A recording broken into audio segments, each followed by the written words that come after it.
3 indicações de leitura. Quais foram os livros que a gente mais gostou de ler em 2020? Eu vou compartilhar 3 e o Luiz também vai compartilhar 3. Se você é novo por aqui, já aproveita para se inscrever no canal. Toda quinta tem vídeo novo, a gente tá alternando entre lives e vídeos gravados. Por enquanto, a nossa internet tá um pouco ruim, então a gente tá fazendo live só no Instagram. Quando a nossa internet boa for instalada, a gente vai voltar a fazer lives também aqui no YouTube. Por enquanto, a gente tá com os vídeos gravados. Então, se você quiser assistir as lives, acompanha a gente no Instagram, vou deixar o arroba aqui do nosso perfil. A gente tá sempre compartilhando coisas novas por lá, tá? Eu começo, então. Pega a listinha aí. Vou pegar a lista aqui. Quantos livros você já leu esse ano? Boa pergunta. 30 e poucos. O Luiz ele é muito viciado no Audible, sabe? Nos audiolivros. Ele fica o tempo todo. Se ele vai escovar o dente, ele coloca o fonezinho e fica ouvindo livros. Se ele vai lavar a louça, ele coloca... 34? É, o último não anotei aqui. Então, os melhores livros que eu li, eu já vou começar com 2, tá? Mas eu vou combinar eles. Então, eu tô meio que roubando, mas eu vou falar de 2, assim, que é o Pioneering Portfolio Management, do David Swensen, e o Unconventional Success, do David Swensen. São 2 livros do David Swensen. Esse cara é um cara que ele administra, né? Ele é o gestor do fundo da Universidade de Yale. E assim, ele é um dos pais da teoria pós-moderna de portfólio, que é uma coisa que a gente utiliza na nossa carteira, né? Que a gente se identifica com essa teoria. E foi muito legal, assim, porque durante a minha jornada de investidor, a Isa contou essa parte da renda variável dela, mas eu não contei a minha, né? Então eu comecei na renda variável indo atrás de trade. E assim, eu fiz vários testes em trade. Quanto mais eu estudava, mais eu descobria que eu precisava de coisas ainda mais complexas para conseguir validar as estratégias. Então, no final, a conclusão que eu tive é que é possível sim fazer trade, mas você tem que ter muito dinheiro, tipo 50, 100 milhões de reais para conseguir fazer. E precisa ser uma coisa completamente automatizada, tá? Explica pro pessoal o que você quer dizer quando você fala dos testes.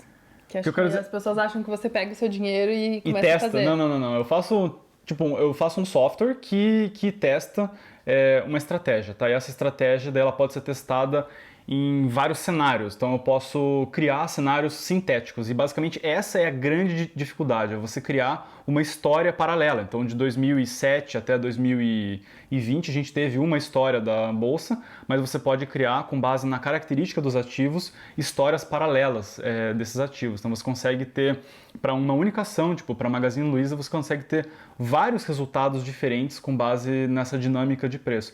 Mas você precisa, para quem gosta mais de matemática, você precisa de métodos estocásticos muito avançados. Assim, até não é tão complicado entender o método estocástico, mas fazer o software que identifica essas características é bem complicado. Então, assim, é um trabalho gigantesco para você conseguir validar a estratégia, para você saber se funciona ou não. Então, para valer a pena isso, tem que ter muito dinheiro e também precisa ter muito dinheiro para você conseguir operacionalizar isso, porque você precisa de um time frame mais curto, você precisa trabalhar com trade mesmo, como se fosse operações realmente mais curtas, e para isso você precisa de mais dinheiro. Então, por isso, daí, depois de toda essa volta em torno do trade, são várias estratégias que eu acabei fazendo que realmente funcionam. Eu, inclusive, testei esses dias para ver como que elas teriam desempenhado, e várias desempenharam super bem. Eu fiquei tipo, interessante, mas melhor deixa. E daí, a partir daí, eu comecei a estudar outra parte, né? Então, essa parte mais de análise fundamentalista. E a partir daí, sim, eu consegui começar a desenvolver uma estratégia que estivesse mais de acordo com aquilo que eu pensava. Mas ainda assim, mesmo com análise fundamentalista, são várias subescolas, são várias teorias e elas são conflitantes entre si. Então, no final, eu acabei também fazendo vários testes com análise fundamentalista e, digamos, para a estrutura de portfólio, o que eu concluí, a conclusão que eu cheguei é que essa parte de teoria moderna de portfólio, teoria pós-moderna de portfólio, é o que eu mais me identificava, era aquilo que eu conseguia corroborar com mais facilidade, verificar com mais facilidade, testar com mais facilidade. E eu cheguei nesses resultados de portfólio, de balanceamento, de proporções de classes de ativos, meio que aos trancos e barrancos, assim, fazendo teste, e daí os resultados foram aparecendo e eu fui interpretando melhor esses resultados. E esses 2 livros desse cara, do David Swensen, foi muito louco, assim, porque eu comecei a ler, eu falei, caraca, é isso, velho, é um cara que fala a parada que eu queria que alguém falasse, mas ninguém fala. Então esses livros são muito legais por isso, assim, ele faz exatamente o que eu gostaria de ter lido, digamos, que eu gostaria de ter aprendido alguns anos atrás. Esses livros não tem em português, né? Por isso que você falou os nomes em inglês. Eu acho que não. Depois que acabar a live, eu vou deixar nos nossos stories aqui uma lista com os nomes certinhos pra quem perdeu, tá? Então, esse é o seu primeiro. O primeiro. Fala mais um. O segundo livro que eu vou falar aqui é o The Little Book of Valuation, do Damodaran. E esse não é um livro que eu gostei muito de ter lido. Tipo, eu não gostei do livro, mas eu gostei de ter lido esse livro. Porque essa parte de valuation é uma parte que, nossa, muito se fala, né, no mercado financeiro. Pode explicar você, que acho que você consegue explicar com palavras menos complicadas. Luiz gosta de falar complicado, né?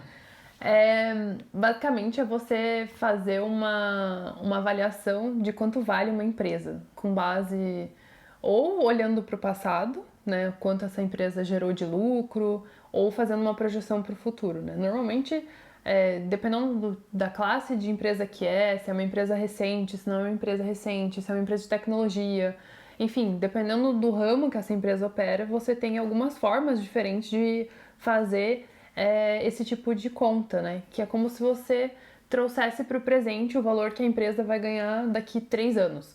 Só que percebe que você faz uma projeção para quanto a empresa vai ganhar daqui 3 anos. Só que quem te garante que a empresa vai ganhar aquilo que você está projetando para daqui 3 anos? Porque historicamente é assim que ela continua desempenhando. Tá, beleza, mas ainda assim, pelo menos para mim, essa garantia é muito pouco palpável, assim. Até se você pensar em 2019, não, tá tudo certo, tá tudo bem. Quem que conseguiria ter previsto 2020? Né. E aí, essa pequena diferença que você projeta de um lucro que você acha que vai ter, mas na verdade você não tem, ela vai se propagando quanto maior a janela. Então esse erro, ele vai aumentando cada vez mais. E no final, eu também li esse livro, né? Tô interrompendo um pouco aqui o que você está falando, mas você pediu para eu explicar. Mas no final, o que eu percebi foi que ele mesmo fala no livro que se pessoas diferentes fizessem análises usando formas diferentes de fazer, porque tem várias formas de fazer isso, elas chegam em resultados diferentes. E ele fala no começo do livro que o resultado desse tipo de análise é muito enviesado. Então, normalmente as pessoas só fazem para confirmar uma teoria que ela já tem. Então, assim... Primeiro, né, você tem estupidamente forte o confirmation bias, porque você consegue manipular os números de maneira que você consiga corroborar a sua tese. Então, assim, é uma coisa meio que muito psicológica, né?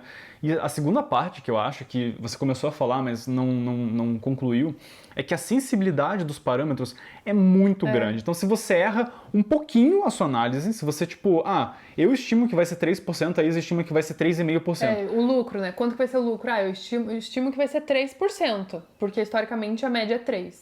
Mas, o Luiz estimou que vai ser 3,1%. E isso é um parâmetro, tá? Mas são vários parâmetros que você tem que estimar. E se você varia bem pouquinho esses parâmetros, o resultado é completamente diferente. Então você chega num valor intrínseco, né? A empresa vale um número completamente diferente. Então é meio bizarro, assim. Eu realmente acho que, para mim, foi bom ter lido para, né, mais uma vez, digamos, descorroborar essa teoria, que eu realmente acho que é uma teoria nonsense. Inclusive, um grande crítico dessa teoria e que eu gosto muito também, um autor, é o Taleb. Ele é ele vai na voadora, assim, nessa teoria. Mas, assim, realmente é uma coisa que é muito utilizado no mercado financeiro e a sensibilidade é muito grande. Então, os resultados que se tem mesmo quando a gente fala probabilisticamente, né? Como é que você sabe se o resultado realmente é por conta de digamos, de um dom, um talento especial que a pessoa tem para fazer aquilo, ou se é puramente sorte, né? Inclusive, estatisticamente, né? Isso é uma coisa que tem num dos livros do Taleb que é bem legal. Não estou falando aqui já de um outro autor, mas que estatisticamente você vai ter um Warren Buffett. Ele não é assim uma aberração. Você espera ter, né, entre 7 bilhões de pessoas alguém que tenha a riqueza dele. Não é uma coisa completamente fora da casinha. Então você tem que questionar os papéis da aleatoriedade nos resultados que você tem. Interessante o que você falou. E vamos ver aqui o último livro. Eu acho que tentar prever. Eu entendo que tem a base matemática, mas eu acho que depois de ter feito engenharia, eu criei como se fosse uma casca um pouco mais grossa, assim, de acreditar nessas contas, porque como o próprio autor fala, né, que foi ele que desenvolveu esse tipo de análise, é muito suscetível a falhas. Então, se o próprio cara fala isso, tipo, eu fiquei pensando, por que as pessoas continuam usando? É só porque, todo mundo usa, então vão continuar usando, mas é igual previsão do tempo. Você consegue fazer uma previsão razoável para daqui uma hora. Agora, como é que você vai fazer uma previsão do tempo para daqui um ano? É tipo, pra mim é mais ou menos isso, assim, fazer uma previsão do tempo para daqui um ano. Tipo, não vai me ajudar em nada. Será que eu levo um guarda-chuva para daqui um ano ou não? E pra mim, o último livro que eu gostei muito foi o Losing My Virginity. Eu não sei se esse livro tem em português, mas se tiver, Perdendo a Minha Virgindade, do Richard Branson. Esse cara, ele é o dono da Virgin, então ele tem uma rede de hotéis, ele tem uma rede de navios de cruzeiro também, e ele teve uma Companhia aérea. Ele tem uma companhia aérea e ele teve uma gravadora, né? Uma empresa tipo de CD, assim, de discos. E a história desse cara é muito louca, assim, tipo, ele é muito pirado, ele gosta de esportes radicais, ele quase morreu várias vezes fazendo, tipo, ele fez uma volta ao mundo de balão, umas coisas bem doidas, assim. E daí, um ponto, assim, que pra mim ficou na memória é que ele começou com essa questão da gravadora, e ele teve muito sucesso com essa gravadora. Ele quase assinou os Rolling Stones. Os Stones, eu acho. Caramba. Enfim, foi uma banda super grande, assim. Eu acho que eram os Stones. E o que aconteceu foi que no almoço, no evento que eles iam assinar, ele ofereceu maconha para os caras dos Rolling Stones. E daí, tipo, os caras dos Rolling Stones, tipo, não foi isso. O garçom trouxe para eles, porque identificou a banda, trouxe para eles, tipo, maconha. E daí eles acharam que ele tava querendo, tipo, oferecer maconha pros caras dos Rolling Stones. Pra eles assinarem um contrato. E daí eles acharam que foi isso, que foi pra eles assinarem. Sobre influência de outras coisas. E no final não foi nada disso, assim, tipo, não tinha sido planejado, nada. Mas enfim, o cara tem umas histórias muito loucas, assim, e ele é um grande, grande empresário. É um cara super, super renomado, né? Inclusive ele participa do Shark Tank, pra quem gosta. Volta e meia ele tá lá também fazendo uns pitches. Mas é mais na pegada empreendedorismo. É mais empreendedorismo. Na realidade é mais... Né? É empreendedorismo, porque ele é empreendedor, mas é mais biográfico, assim. Tipo, é mais a história dele mesmo. Entendi. Tá, agora eu vou pra minha lista, um pouco mais humana. O Luiz só gosta de livros complexos. O primeiro livro que eu vou falar aqui, eu já comentei no meu Instagram. Ele se chama Own It, da Sally Krawcheck. Esse livro foi indicação do Luiz, inclusive ele... encontrou esse livro. Como você encontrou esse livro? Eu li esse livro. Não, mas como que você chegou nele? Eu pesquisei mulheres mais influentes no mercado financeiro, alguma coisa assim, daí apareceu ela. Apareceu a Leda Braga também, que é uma mulher também dessa parte quantitativa Gestora de investimentos, bimbona. gestora boladona, brasileira inclusive, mas a Sally Krawcheck também aparece, né? E daí eu peguei o livro dela. Nossa, o livro dela é muito bom. Tipo, muito, muito, muito, muito bom. Se você é mulher, eu recomendo muito que você leia. Se você entende inglês, leia esse livro. Porque, nossa, assim, são várias fichas caindo, assim. Não é só sobre finanças. Ela fala muito sobre dinheiro, sobre investimentos, sobre planejamento de carreira. Mas ela tem uma abordagem um pouco mais voltada para o universo feminino mesmo. Então, quais são as dificuldades de ser mulher na questão de investimento? E ela traz um conceito que eu acho muito legal, que é o do gap financeiro. O gap financeiro, para quem não sabe, é tipo a diferença que tem entre as finanças das finanças que eu digo é do patrimônio, de uma mulher e de um homem. E aí ela levanta vários estudos, várias pesquisas e, enfim, o gap financeiro é o seguinte: as mulheres, em média, recebem menos para desempenhar a mesma função e até mesmo estatisticamente, demograficamente, elas recebem menos na média, tá? E elas trabalham por menos anos, na média as mulheres se aposentam antes e elas vivem mais anos, então elas morrem depois. Então percebe que a gente ganha menos, a gente trabalha menos anos e a gente precisa de mais anos, algum dinheiro, né?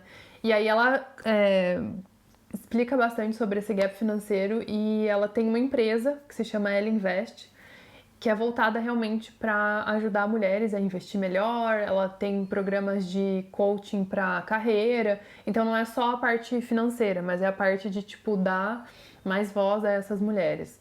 Enfim, o livro é sensacional, trata de vários aspectos assim que mesmo eu tendo uma missão muito parecida com a dela, assim, de querer trazer mais mulheres para essa área financeira, eu não sabia de muita coisa que ela conta no livro, assim, ela conta mais os aspectos estatísticos mesmo.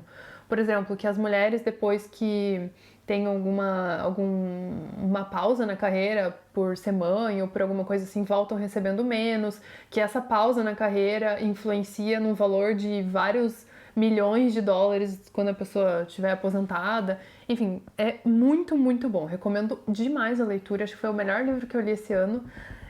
Então, esse é o meu número 1. O que eu ia falar desse livro é que ele é bizarramente bem embasado estatisticamente. Assim, Ela traz várias pesquisas. Várias pesquisas, várias estatísticas. Tipo, é bem interessante, assim, nesse Porque ela era... Eu sentido. esqueci o nome do banco, mas ela trabalhava como acho que é CFO, não era? De um banco bem grande. Um JP Morgan Chase, um banco desse, um banco e ela gigante. Tocava a parte de investimentos. E aí ela fala que eles conduziram diversas, sabe, essas pesquisas que essas empresas mandam por e-mail, assim, formulário, coisa assim. E ela fez algumas pesquisas dentro do próprio banco e identificou, assim, algumas coisas bem interessantes. Enfim, recomendo demais. Tô com o meu Kindle aqui, por isso que eu tô colando aqui. O segundo livro eu ainda não terminei, eu tô no 89% dele, ele tá marcando aqui a porcentagem que eu já li, mas realmente de investimentos foi um dos melhores livros que eu já li, e ele tem tradução em português, se chama O Investidor de Bom Senso, do John Bogle. Esse cara é o cara que criou os fundos de índice, que eles chamam de TIFs, né? Não, os fundos de índice são os index funds. Mas como é que é a sigla? Não sei se tem uma sigla para index funds. Ah, tem lá no livro, eu esqueci agora, mas tem. Enfim, ele criou esse tipo de investimento, que é um pouco diferente das ETFs, mas é parecido. É o pai. O primeiro é o pai da ETF. Pai da ETF. A ETF veio depois, é uma coisa mais, um produto mais moderno. Esse era mais... Mas basicamente são aqueles fundos de investimento mais passivos. Que replicam algum índice, né? Como o nome diz, o fundo de índice, ele replica um índice. Por exemplo, o índice da bolsa, né? E esse cara, ele criou essa tecnologia, né, essa ferramenta, e ele é fundador da Vanguard também, que é uma mega gestora de investimentos nos Estados Unidos. É uma das gestoras que a gente mais gosta para ETFs, inclusive, assim, praticamente todas as nossas ETFs são da Vanguard. Meio que sem querer, né? A gente não tem nenhuma preferência. Mas as ETFs são boas as ETFs, são baratas, são as ETFs são realmente boas. Que realmente têm a menor taxa. E ele fala muito sobre isso no livro. Ele explica, assim, de volta com dados, com amostras, com resultados, a influência que tem você ter uma carteira de investimentos que tem uma taxa mais baixa e ter uma carteira de investimentos que tem uma taxa mais alta. E, assim, é sensacional ver a pesquisa que ele mostra, assim, tem várias informações sobre a diferença de ter um fundo ativo de investimento ou um fundo passivo, a diferença de selecionações individuais. Enfim, o livro é muito bom, fala tanto da parte de ETFs de renda variável, né, de ações, mas também fala de ETFs de renda fixa. Eu achei essa parte bem interessante também, que ele compara os fundos de debênture, fundo de crédito corporativo e os fundos de renda fixa de baixo custo, né? E os resultados também são muito interessantes. Recomendo demais a leitura. É bem tranquilo entender, tá? Ele traz algumas porcentagens, mas é bem fácil de ler. Eu gostei muito. Não terminei ainda, mas eu acho que eu vou terminar provavelmente essa semana ainda. Esse livro, quando eu li ele em inglês, e eu fiquei com a impressão que o John Bogle, ele é a personificação, assim, da voadora humana. Ele, tipo, ele vai fuzilando todo mundo, assim, tipo, sem dó nem piedade, assim, é muito bom. E é legal nesse livro aqui que, tipo, no final de cada capítulo, são vários... Os capítulos são bem curtinhos, realmente, os trechos são bem curtinhos. Ele vai trazendo depoimentos de outras pessoas que também investem nesse tipo de investimento. E tem depoimento de pessoas assim que você fica de boca aberta. Pode repetir o nome do livro? Se chama O Investidor de Bom Senso. Por exemplo, tem um depoimento que eu achei mais marcante. Eu selecionei vários aqui, selecionei vários trechos na leitura, mas eu acho que o depoimento que mais me marcou foi falando que o Warren Buffett, que é um dos maiores investidores do mundo, colocou no fundo de pensão para quando ele falecer, a esposa dele provavelmente vai ser a herdeira, né? E destinou aproximadamente 90% do valor para esse tipo de investimento. Então, mesmo ele, que é um dos maiores investidores do mundo, reconhece que para quem não tá dentro, para quem não tem isso como uma carreira, faz mais sentido você ir por essa parte de gestão passiva. E eu achei, assim, sensacional, porque um monte de gente fala, o jeito Warren Buffett de investir, e acha que tipo, escolher um monte de ações. Só que você vê, o cara com dinheiro que ele vai deixar de herança pra família dele, ele escolhe uma solução mais passiva. E nesse mesmo viés, duas coisas, né? O jeito Warren Buffett de investir, se você quiser reproduzir esse jeito, é comprando empresas inteiras. Então, boa sorte fazendo isso, tá? Para todos as outras pessoas que falam que investem como o Warren Buffett, você precisaria comprar pelo menos um percentual bem alto das empresas para conseguir começar a investir como o Warren Buffett. E o segundo ponto é que recentemente, não foi tão recentemente assim, mas ele mesmo admitiu que ele não consegue bater o SP500. Então ele falou, consistência, né? Eu não consigo bater o SP500. A Berkshire Hathaway não consegue bater o SP500 com consistência. Então isso já diz muita coisa, né? Que investir numa ETF ou num fundo de índice de baixo custo que invista no SP500 é uma excelente alternativa para você que está buscando exposição ao mercado de ações nos Estados Unidos. No final do livro, ele começa também a falar um pouco mais sobre estratégia de alocação. Enfim, é um livro bem completo, assim. Fiquei muito surpresa com o livro. Eu estava esperando alguma coisa boa já, mas superou as minhas expectativas, realmente. Nesse ponto, assim, de alocação, eu coloco esse livro, os livros do David Swensen em alocação são, muito mais interessantes, muito mais sofisticados. E o do John Bogle é muito bom para a época que ele, né, considerando que ele escreveu esse livro, eu não sei quando ele escreveu, mas ele é um cara bem velho, ele inclusive morreu ano passado, ou ano retrasado. Então, assim, até então era um excelente approach, mas eu acho que a teoria pós-moderna de portfólio com o David Swensen e o Ray Dalio são, o padrão ouro para carteira de investimentos hoje em dia. Ele faz uma alocação mais simples, ele só divide em renda fixa e renda variável. Mas 60-40, né, a alocação dele. Tem algumas, ele fala, de 25 a 75, só que ele fala do mercado americano, né? E, se você for ver, como a maioria das pessoas que está nos assistindo aqui investe no Brasil, a gente precisa lembrar que o Brasil é um país emergente que tem um histórico de taxas super altas de juros, de inflação muito alta. Então, eu acho que até para o investidor, digamos assim, conservador, moderado, americano, as alocações dele são bem razoáveis. Agora, para o mercado brasileiro é um pouco mais, digamos assim, não tão adequado, tá? Esse é um grande problema dessas leituras, porque a gente vê muita gente, muitos influencers, inclusive, que trazem esse tipo de conhecimento claramente de fora, né, do Brasil e passam isso como se fosse ideal para ser aplicado no Brasil. Mas isso que você falou faz todo sentido, né? O Brasil é um país emergente e as características financeiras, as políticas monetárias são completamente diferentes de um país emergente para um país desenvolvido como os Estados Unidos ou, enfim, algum outro país desenvolvido que você possa pensar.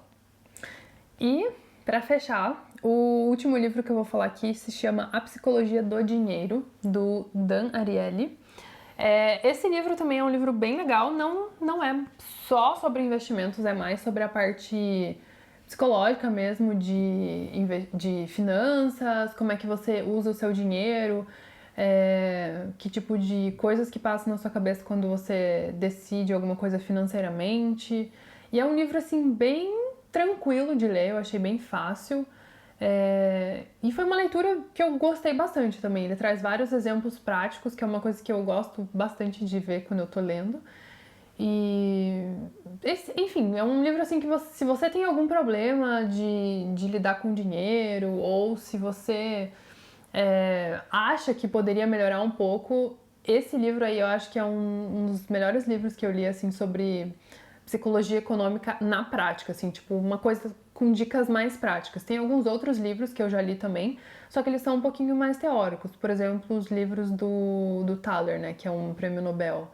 Ele vai mais para a parte de pesquisas, explica os experimentos, então tem um viés um pouco mais acadêmico. E essa leitura não, é uma coisa bem prática. Eu achei bem legal também, já faz um tempinho que eu terminei, mas gostei bastante também. É um dos livros, assim, para quem tem alguma dificuldade de comportamento, organização, sabe, só pensa no presente, eu acho que vale a pena ler esse livro aí. Recomendo bastante também.